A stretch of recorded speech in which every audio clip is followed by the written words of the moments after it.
قرآن کریم کتنا محفوظ ہے صاحب. یہ جو قرآن کریم ہے اللہ تبارک و تعالیٰ نے یہ جو قرآن کریم ہم کو عنایت فرمایا ہے وہ یہ اس طرح سے ہے. فرماتے ہیں موجودہ قرآن شریف بالکل ایسا ہی ہے جیسا لوح محفوظ میں ہے. یعنی اللہ تبارک و تعالیٰ نے قرآن کریم کو جیسا نازل کیا 1440 سال گزرنے کے باوجود قرآن کریم بالکل اسی طرح سے ہے، بالکل اسی طرح سے ہے. اور فرماتے ہیں کہ جس طرح سے جو ہے حضرت فرماتے ہیں کہ مجھے قرآن حفظ حضرت عاصم سے، حضرت عثمان سے، حضرت علی سے، حضرت ابی بن کعب سے، حضرت عبداللہ بن مسعود اور حضرت زید بن ثابت رضی اللہ عنہم اجمعین سے ملا ہے. فرماتے ہیں کہ یہ قرآن کریم اتنا زیادہ محفوظ ہے کہ اس کا ایک لفظ بھی، ایک حرکت بھی اوپر نیچے نہیں ہوئی. اس کے ہر زمانے میں سووں اور ہزاروں راوی رہے، ہر زمانے میں. اور آج کے زمانے میں جیسا کہ حضرت قبلہ نے لکھا ہے اور ہم بھی دیکھتے ہیں کہ دنیا کے اندر لاکھوں حفاظ ہے اور کروڑوں لوگ اس کے پڑھنے والے ہیں. ایک آدمی بھی تلاوت میں ذرا اونچ نیچ کر دے گا تو دنیا بھر سے لوگ جو ہے اس کو ٹوک دیں گے اور کہیں گے کہ یہاں پر غلطی ہو رہی. ایک امام مسجد کے اندر ایک چھوٹی سی غلطی کرتا ہے، پیچھے سے مصلی اس کو لقمہ دیتا ہے کہ تلاوت میں معنی تو دور کی بات ہے، تلاوت میں بھی اونچ نیچ ہونے کی کوئی امکان نہیں ہے. تو یہ قرآن کریم کی خصوصیت ہے کہ اللہ تبارک و تعالیٰ نے اس کو محفوظ فرمایا. اللہ تبارک و تعالیٰ فرمایا انا نحن نزلنا الذکر وانا له لحافظون، کہ بے شک ہم نے قرآن کو اتارا ہے اور ہم ہی اس کی حفاظت کریں گے. تو اب اس کی جو حفاظت کی ذمہ داری ہے وہ رب کریم اللہ تبارک و تعالیٰ کی ذمہ داری میں ہو گئے. اور اللہ تبارک و تعالیٰ جب اس کی ذمہ داری لے لیا ہے تو اب اس کو کوئی ہلا نہیں سکتا. تو والذین یؤمنون بما انزل الیک، جو اے محبوب جو قرآن کریم آپ پر اتارا گیا اس پر ایمان لانے والے جو ہیں وہ متقین ہیں. اور ان کا ایمان صرف آپ کی کتاب قرآن کریم پر نہیں بلکہ وما انزل من قبلک، وما اور جو انزل نازل کیا گیا من قبلک آپ سے پہلے. اے محبوب آپ سے پہلے جو کتابیں آئی گئی ہے نازل کی گئی ہے، چاہے وہ تورات ہو، چاہے وہ زبور ہو، چاہے وہ انجیل ہو، یا پھر اور انبیاء پر نازل ہونے والے صحائف ہو، جی وہ سارے کتب پر ایمان لانے والے اور اللہ تعالیٰ کی طرف سے منزل کتاب پر ایمان لانے یہ تقوی والے ہوتے.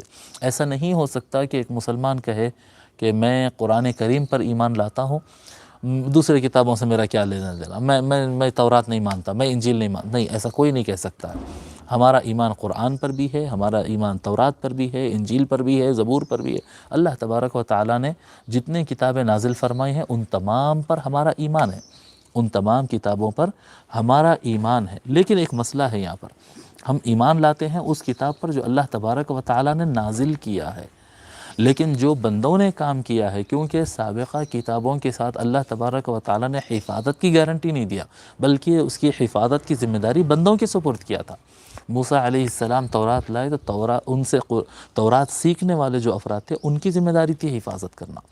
عیسیٰ علیہ السلام انجیل لے کر آئے تو کیا کہتے ہیں داؤد علیہ السلام زبور لائے تو ان سے سیکھنے والے افراد کی ذمہ داری تھی کہ وہ اس کتاب کی حفاظت کرتے. لیکن انہوں نے اس کے اندر بےمانی کی، انہوں نے اس کے اندر لاپرواہی کی، اس کے اندر انہوں نے منمانی کی ہے، آیات کی تحریف کی ہے، مضامین کو تبدیل کیا ہے.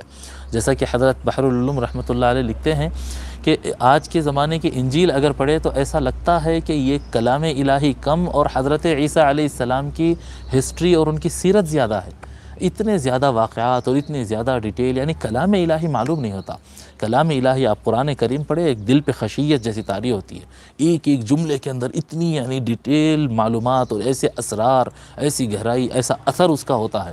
لیکن اس کے برخلاف اگر ہم انجیل کو یا دیگر کتابیں جو آج کے زمانے میں سابقہ امتوں کی کتابیں موجود ہیں جب ان کو پڑھتے ہیں، قصے ہے، واقعات ہے، اخلاقیات ہے، خراب نہیں ہے، ہم اس کا وہ نہیں کر رہے ہیں، لیکن پڑھنے سے واضح سمجھ میں آتا کہ یہ کلام الہی نہیں، یہ اللہ تبارک و تعالیٰ کلام نہیں ہے. اللہ تبارک و تعالیٰ کے کلام میں بہت سارے کلام کو اضافہ کر دیا گیا، ملا دیا گیا، شاید کلام الہی کا بہت سارا حصہ چھپا بھی دیا گیا.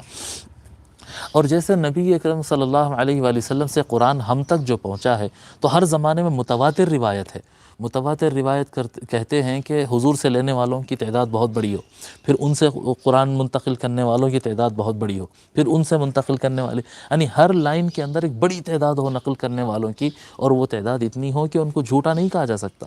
بھئی ایک آدمی، دو آدمی، 10 آدمی کہیں گے تو غلط کہیں گے نا، لیکن ہر شریف اور اعلیٰ کردار والے اور سچے اور ایماندار لوگوں کی بڑی تعداد جس چیز کی گواہی دے رہی ہو، اور ہر زمانے میں تواتر کے ساتھ، تو اس کا کوئی انکار نہیں کر سکتے۔ اور قرآن کریم اس طرح سے منتقل ہوا ہے، اگرچہ کہ حفاظت اللہ تبارک و تعالیٰ نے اپنے ذمے لیا ہے، اور اسی یعنی اللہ تبارک و تعالیٰ کی گارنٹی کا ہی نتیجہ ہے کہ قرآن کریم اس طرح سے محفوظ چلا آ رہا ہے۔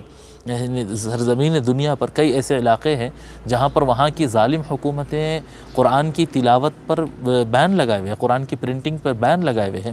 ایسے کئی علاقے تھے، اور یعنی ملتے ہیں واقعات کے اندر کہ اس یعنی قرآن رکھنا بین ہے، لیکن وہاں پر کئی حفاظ ملتے ہیں کہ قرآن کا ایک لفظ جو ہے وہ ان کے پاس پرنٹڈ نہیں ہے لیکن سینوں میں محفوظ ہے۔ کوئی آیت ان کو کہہ دو، وہ بتا دیتے ہیں کہ آیت میں یہ نہیں ہے، یہ ہے، جی وہ بالکل اس کے لیے تیار ہے، لیکن پرنٹڈ قرآن نہیں ہے۔ تو اللہ تبارک و تعالیٰ نے سینوں کے ذریعے، کتابوں کے ذریعے، تجوید کے ذریعے، تفسیر کے ذریعے ہر اعتبار سے قرآن کی حفاظت کا انتظام فرما دیا۔ اس کے برخلاف تورات کی اور انجیل کی اور زبور کی اگر ہم روایت تلاش کریں، تورات کی روایت اگر کہ موسیٰ علیہ السلام سے کتنے افراد نے روایت کیا، اس سے کتنے افراد، تو کوئی چین ملتی ہی نہیں۔ متواتر چین تو دور کی بات ہے، حضرت قبلہ رحمۃ اللہ علیہ لکھتے ہیں خبر احاد یعنی سنگل راوی سے پہنچنے والی روایت بھی نہیں ملتی ہے، ٹھیک ہے۔